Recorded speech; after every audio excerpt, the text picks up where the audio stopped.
Profiter kotombe la excellence Didier Pampea bozongi Bakonzi maboko Eveline maboko La baronne maboko Boleki maboko Boza pe ebele maboko Na bosa ni pe Belabi se wanani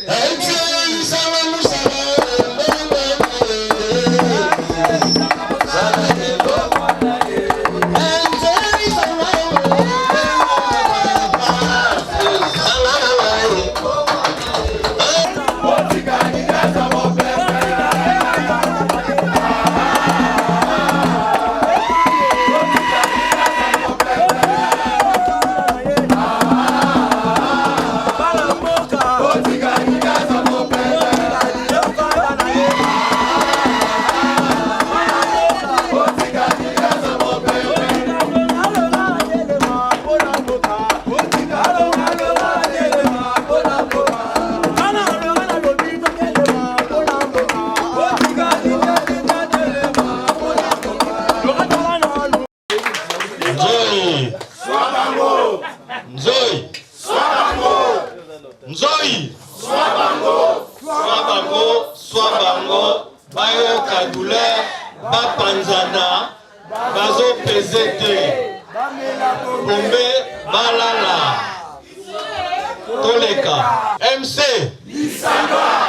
MC Mosala MC Mongwanae Masolo ya Sika Chombo na litoi Maloba na monoko Misala na mesa ou na terrain Bongo ya l'État Moibite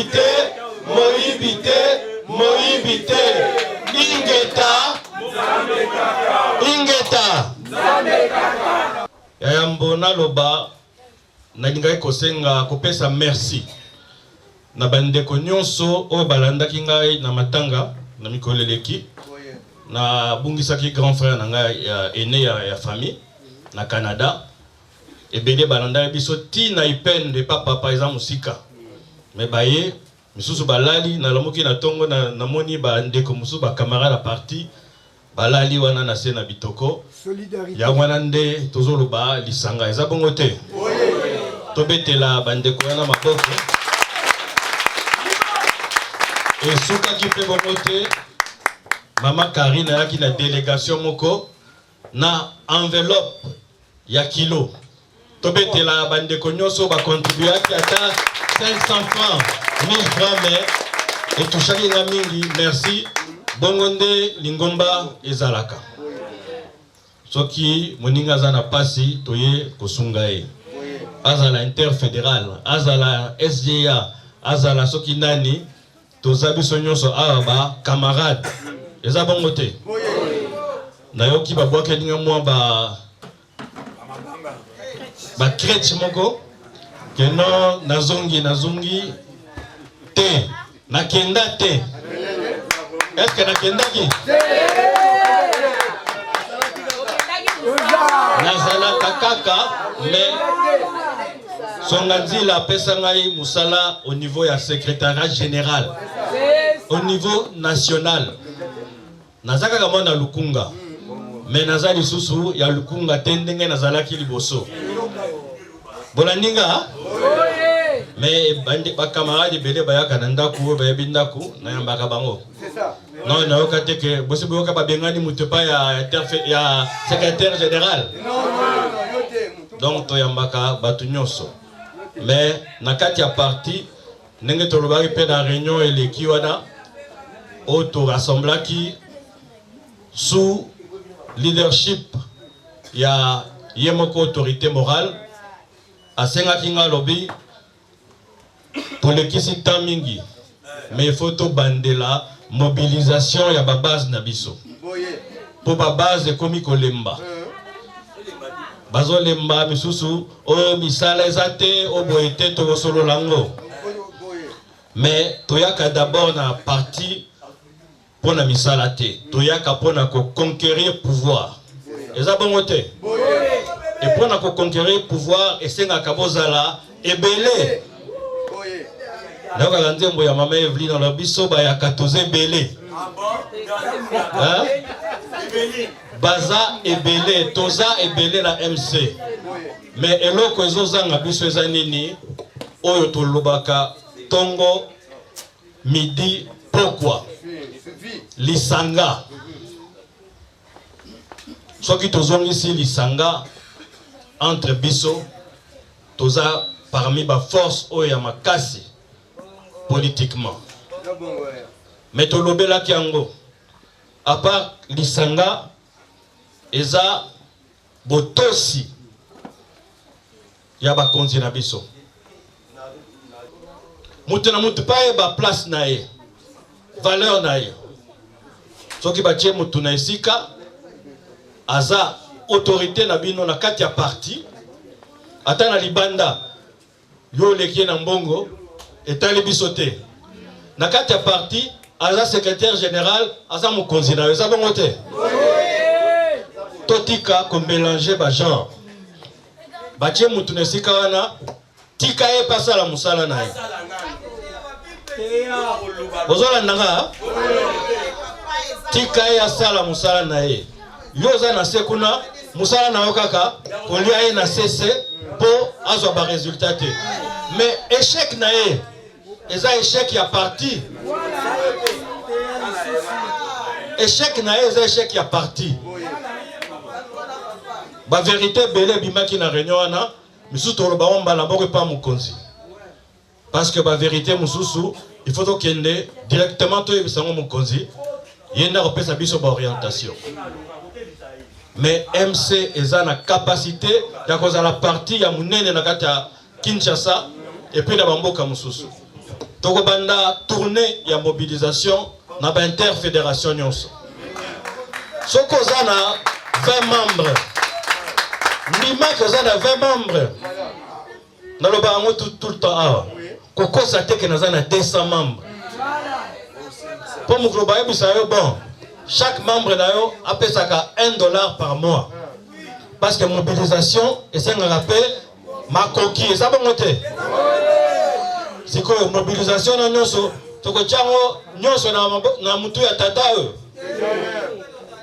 aza mpe mutu toza biso nyonso ba camarade na kati ya parti ozanga kata mbongo te ya komela ta sucré moko soko sacrifier sucré wana na mwa moko okocha na kati ya caisse bayebisa ngai que caisse moko eza na kati ya ville ya Kinshasa botie mbongo na kati ya interfédération tokotala part oyo eza ya interfédération il faut ba fonctionner pe na part oyo il faut kende na kati ya caisse wana pour mobilisation esengaka pe mbongo eza bongo te nazobeta sete na likambu ya ko changer bizaleli camarade moko alobaki ape bizaleli nde changement bizaleli nde changement bizaleli nde changement soki to changer ndenge ya komona parti na biso ndenge ya komona bakonzi na biso bokomona ke MC ekokende liboso eza bongo te ebele akoloba ezali mais namoni ke mokonzi pasi aye biso toyeli rapport oyo ya réunion tosalaki makambo ebele lobani ba vérité ebele bimaki tokopesa yango pa mokonzi ya kolakisa biso nini nzela ya kokende musala oyo nazosala oyo na bandi mitindo euti epa na ye oyo bazalaki awa mbalo eleki bamona eke ye moko alobaki yango mpe awa na kati ya temple eza bongo te me tokosenga bolamusa baselule eza kaka likambo ya mbongo te likambo ya liboso eza bolingo ya parti ntango na convoqué réunion wana lundi passé ezalaki journée fériée bato ebele batiki bafamille na bango batiki bandako na bango misala oyo bakawasala na bafamille na bango bayaki réunion wana totikalaki kopesa yango ata infrant te bayaki na bolingo ya parti tokolisa lisusu bolingo wana tomatisa yango bokomona ke MC ekokende liboso bobibetela na maboko. Génocoste, très important, conseil au PC que tout on a 4 langues, c'est très bien. Trop solo lana ba tout ya nini ya fond à rêve. Pour tous en moi ba entrer kuna. Mais je pense que tout le monde peut appeler ça qui raison wa. Banal il faut informer les bosso que bande qu'on a biso bazo kufa awa parce que bazo zwa coltan, bazo zwa ba minéraux musu pour nous ça la téléphone. Et ça ba tout ya Apple. Et ça ba américain. Donc le coût économique il y a ba mort na biso, bango bazo récolter mbongo kuna, batu bazo kufa.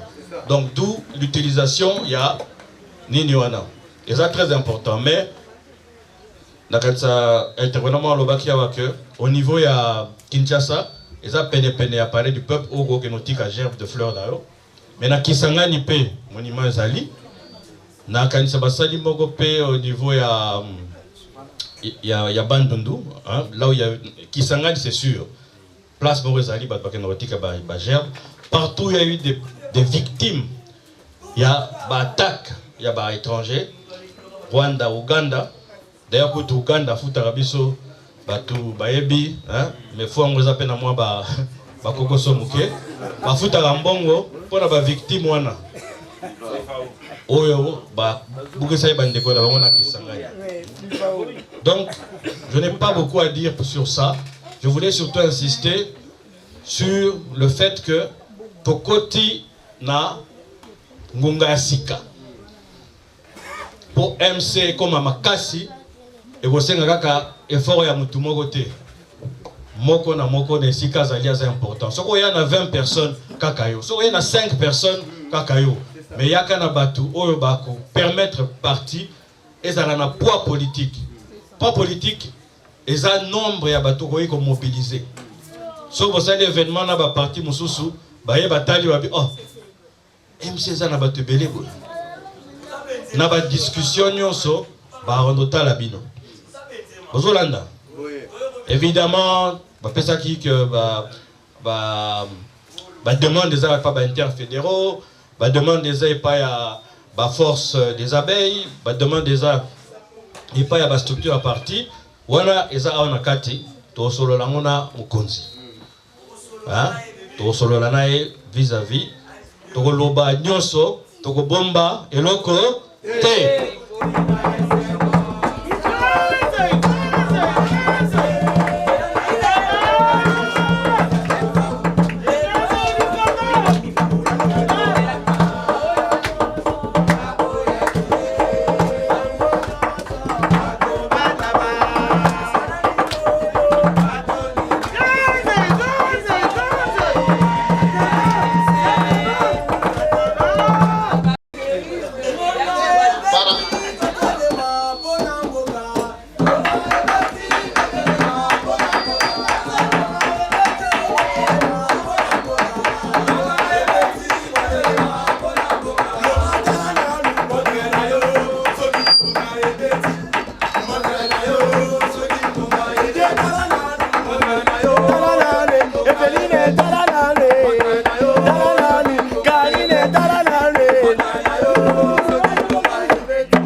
Ok, merci.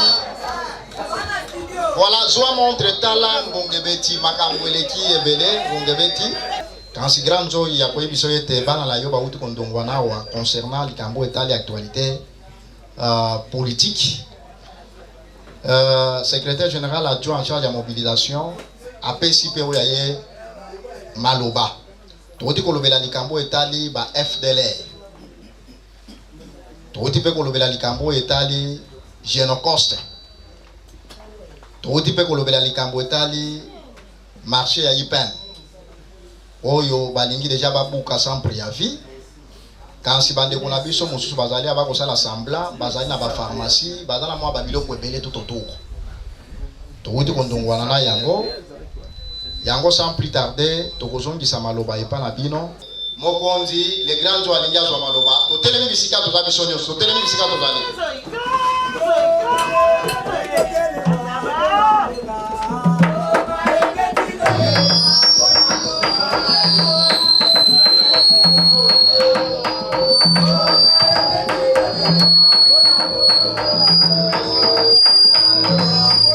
napesi longoni na bana MC bamama bapapa na bilenge ndenge lelo mokola saba mokola samedi malgré mboka eza na malili banso basepelaki tokutana awa na kati ya temple de changement esengo te esengo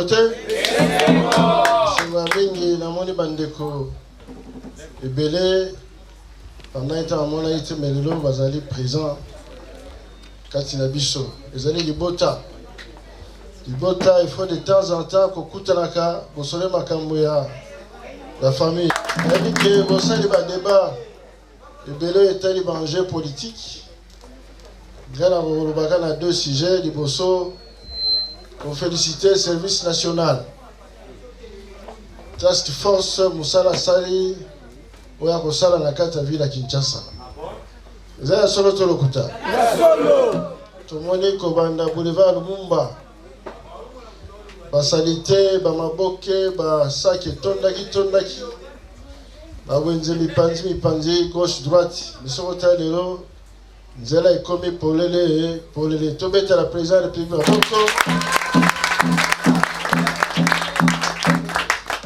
même biso awa na Montfleury bazaki ntango ekomi polele en tout cas dongo na mpona bango bakontinue kokoba misala ya mibale ndenge mboka ekotambola ya solo bitumba est ezali ya solo président mpe adesidaki tokota na dialogue inclusif biso bana MSC toka bana ya liboso tolandaka topesaka message août 2025 soki bolandi totiaki bapano ya minene na ville ya Kinshasa oyo tolobaki accord ya Doha, accord ya Washington.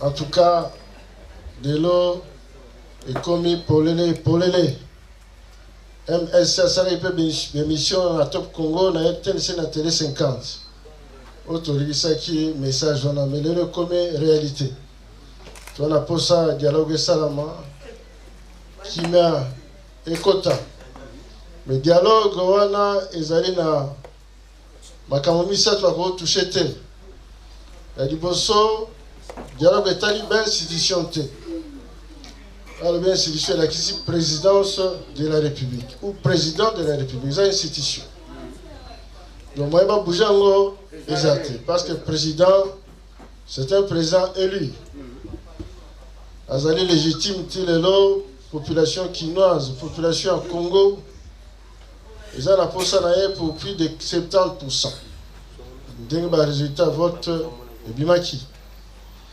toana posa bainstitution etikali ezala parlement l'assemblée provinciale bango mpe etikala intact na bacour et tribunaux mpona dialogue wana namonaki bandeko ya C64 plutôt na opposition armée bapesi bacondition na bango nde bamatière oyo todébattre na dialogue nde yango wana lelo na ba état-major ya baparti politique chaque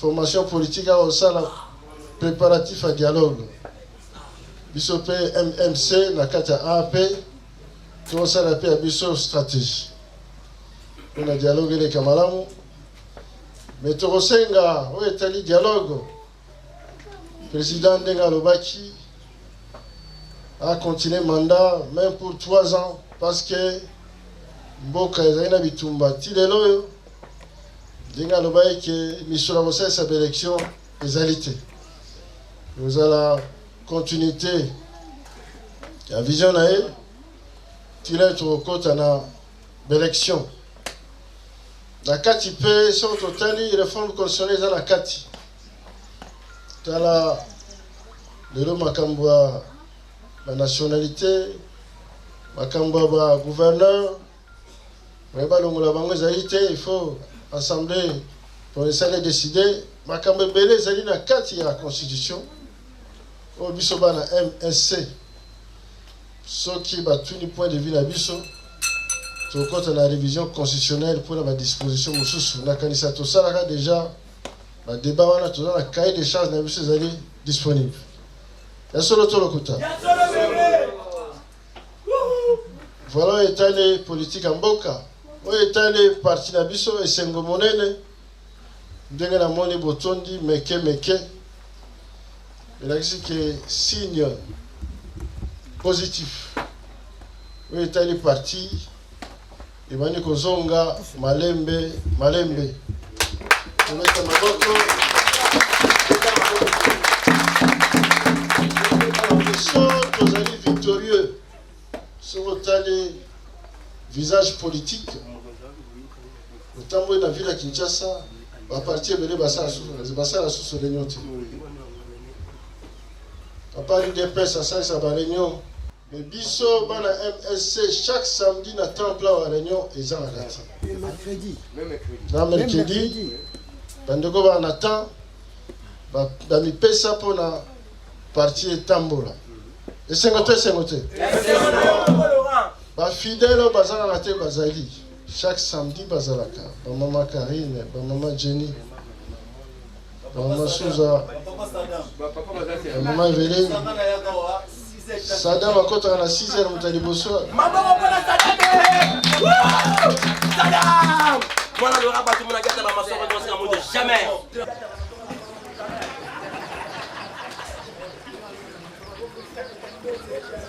esengo te voilà $100 yango etikali 100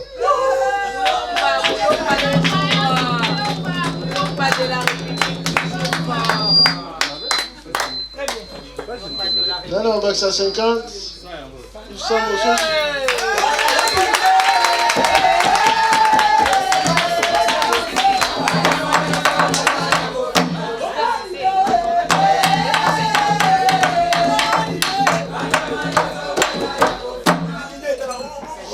Normalement, il venait de être avocat.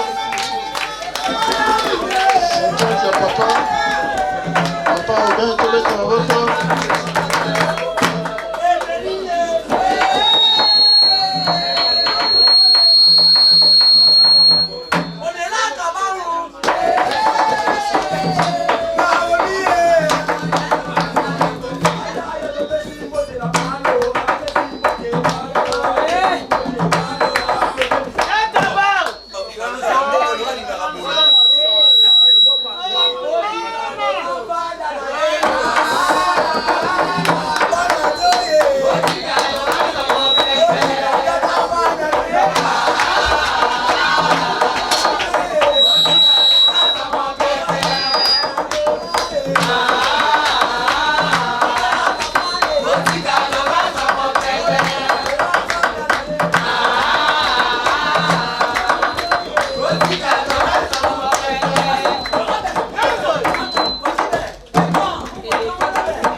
L'argent appelle.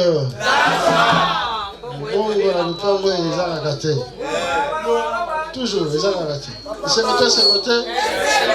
Tu peux te vendre comme maboko.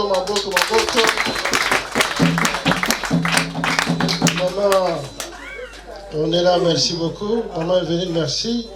Maman Naomi, merci. Papa Obed, merci beaucoup. Excellence Didier Pambia, merci beaucoup. Zamba Pambola, Bino Nyoso. Zamba Baksa, ebele. On va faire et comme $1 million. On va faire la mission à l'État comme directeur général. Et comment qui ça? Et comment qui ça? On va faire la relève, il y a parti.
Je suis cadre du parti MCR, Mouvement de solidarité pour le changement. J'étais un ancien candidat, député national. Alors, comme nous avons les soucis d'aider les partis, je suis membre de l'Église unie du Saint-Esprit. Je crois avoir 1000 fois invité l'honorable président Laurent Batoumouna. Dans nos assises de l'Église unie du Saint-Esprit, on avait l'Assemblée générale ordinaire. Il était venu nous assister et par rapport à ces initiatives, les membres de mon Église ont pensé, ils ont accepté d'adhérer aussi au sein de notre parti politique pour l'avenir de demain. Donc, ma solo Nabiso est tourné, donc on appelle Sibiso déjà. Ma disposition Sengeli, d'abord tous les nouveaux adhérents et Sengeli va avoir la formation, va avoir partie, va descendre de Sika Bazali. Bon, en tout cas, mon conduit à Sepeli, Makasi, Konani, Tozali Kosala, Moussala, qui est parti Nabiso et comme mon aîné est en jusqu'au fin fond, Yamboka Nabiso, parce que mon Takokiko Yamba parti politique sans la vision, Bandeko, manifester. Les jeunes, ils ont des ambitions politiques. C'est pourquoi nous avons adhéré à la partie Nabiso. Ok, question d'actualité. Ma solo à dialogue, Bétité, ni ma solo à loi référendaire. L'objet de mon acquis, les jeunes, nous sommes abimaki, oui, tondimi, tobi, oui. Bon, bino, parce que vous soutenez la vision. Concernant la vision, il y a la loi référendaire, bisogno, sotozalisima, il y a Mukonzi, il y a Moka. C'est pour ça que mboka na biso tozwa mibeko ya sika tolingi constitution oyo ekende basalela na biso constitution ya sika.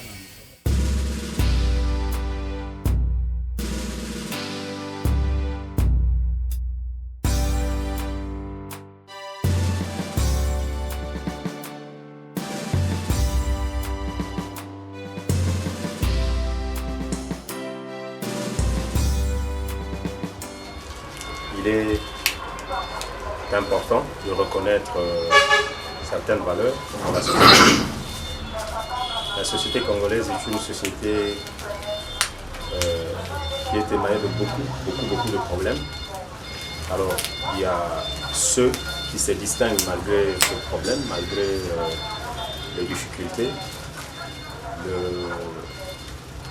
les tribalismes, les népotismes. Il y a ceux qui combattent ces fléaux, le détournement de deniers publics, mais également d'autres choses tant nous déplorons dans notre société. Eh bien, la reconnaissance est une chose, est une forme d'encouragement, est une forme d'encourager ceux qui se distinguent dans ces fléaux, qui luttent pour éradiquer ces fléaux. Sur ce, l'Union de journalistes pour la bonne gouvernance et la bienfaisance est réunie aujourd'hui pour reconnaître un digne fils de ce pays, qui est M. Jean-Claude Mpunga, qui est un acteur politique dans les sociales également et dans le sport. Donc nous avons suivi son cursus, nous avons suivi ses activités et gestes, les faits et gestes. Nous avons pu, ensemble avec les amis, l'encourager aujourd'hui avec ce prix, ce diplôme d'honneur que nous allons tout à l'heure lui remettre.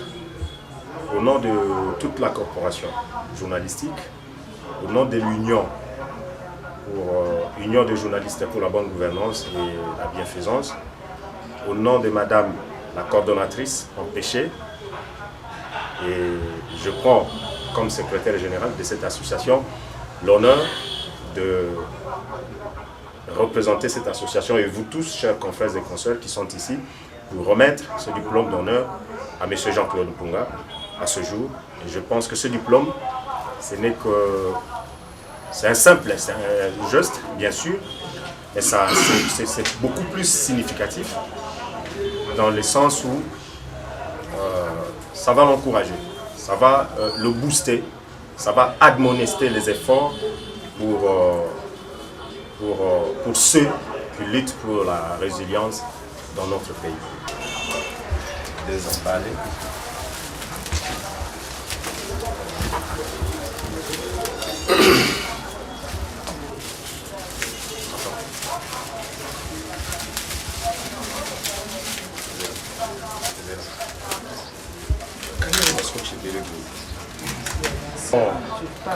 Nous avons vraiment les signes honneurs de vous décerner ce diplôme d'honneur pour vous encourager, pour les efforts que vous faites pour la jeunesse. Et cette jeunesse qui se reconnaît en vous, vous dépassez les clivages tribaux. Vous êtes un acteur politique engagé dans le social, dans tout ce que vous faites. Et ce diplôme vient s'ajouter dans tant d'autres symboles que vous avez reçus comme encouragement. Et voilà. Donc nous vous remettons officiellement ce diplôme d'honneur.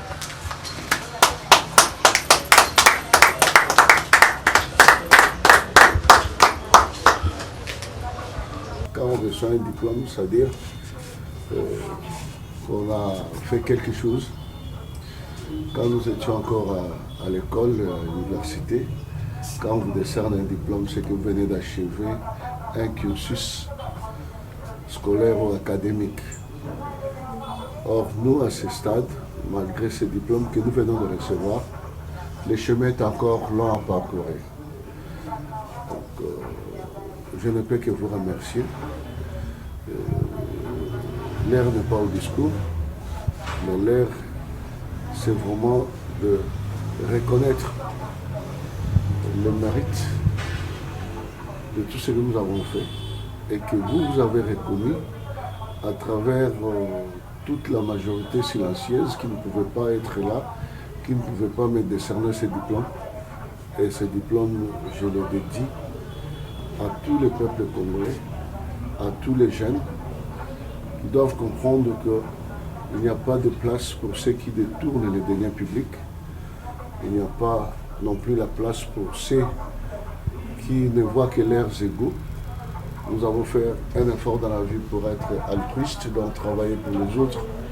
Et aujourd'hui, ça nous paye. Donc encore une fois, merci. Et je crois que aujourd'hui, c'est moi. Demain, ça sera une autre personne.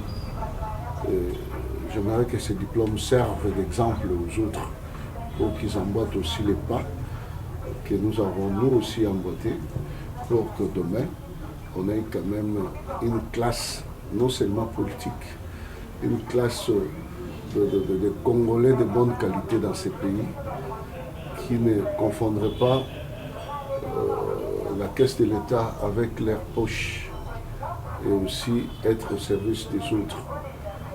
Merci beaucoup. Merci. Les photos. Voilà. On met ça où? Maintenant, on met ça là-bas.